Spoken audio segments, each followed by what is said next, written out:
In 1942, Brigham City opened a general hospital for amputees and POWs of World War II. It closed 4 years later, and in 1950, reopened as a boarding school. By 1974, Intermountain Intertribal High School had become the largest boarding school in the world, with more than 3,000 students at its peak. Because the school had many buildings for recreational activities, as well as various fast food restaurants nearby, students were able to exist without having to venture too far into Brigham.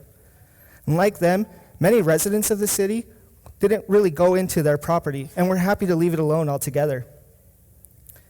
The school eventually closed in 1984 and sat abandoned until 2012, when Utah State University tore down most of the remaining dormitories to make way for the new Brigham City campus. I became interested in Intermountain in the early 2000s, so I went to the Brigham City Library to see if there were any books about it. But there weren't any. So I asked my parents and other relatives, teachers and librarians, anybody who lived in the city at the time that the school was open, but nobody knew much about it. Well, a teacher told me once, they'd be empty most of the summer, and then in August you would see a bunch of Greyhound buses over there, and then they'd be here for the school year. They didn't bother us, and we didn't bother them. When I realized that nobody had taken the time to go into what they refer to as their space before it became illegal, I decided to go in myself. One day, as I was walking down the street, a police officer pulled up beside me to make sure I wasn't doing anything illegal. I showed him my pictures, and he told me that while I could walk around the property, if I crossed the sidewalk, I would be cited for trespassing.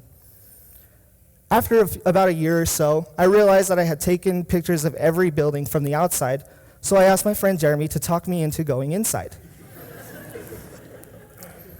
Late one afternoon, as Jeremy struggled to get me a boost onto one of the balconies, I decided to feel uneasy about my decision to trespass. I remember trying to talk myself out of it as I hopped through a window and landed on a moist blanket covered in broken glass on the other side.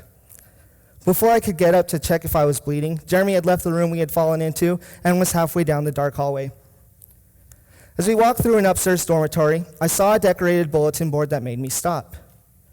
Before I saw this bulletin board, the Indian schools were nothing more than abandoned buildings. There were no stories, there was no history, there was nothing recorded important enough about them to be recorded anywhere I had looked before. But the Valentine's Day cherub represented something to me. It represented a time when the buildings weren't vacant, but filled with students who were my age, learning without the fear of being cited for trespassing. It turned the school into a time capsule, my own personal museum that I could come and go as I please and explore part of local history beyond the borders of traditional education. I had to trespass in order to learn something that would have otherwise been lost. Years before I went into the property, a group of people had taken it upon themselves to close a school. And when nothing filled the vacant buildings, another group of people decided to block every window and board up every door before plastering no trespassing signs on every available surface. When Jeremy and I broke through the doors, we were breaking through decades of history that was lost because too many people before us didn't care enough to learn about what they constantly refer to as the blight of the city. And they were happy to see it gone. As a sophomore in college, I was given an assignment to find an artifact in the USU special collections.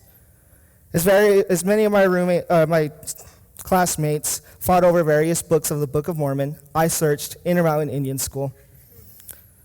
I spent weeks in the library after that day, learning everything I could about the history of Intermountain. And since then, I've looked through yearbooks, blueprints, various photographs, every document that special collections here downstairs has to offer us.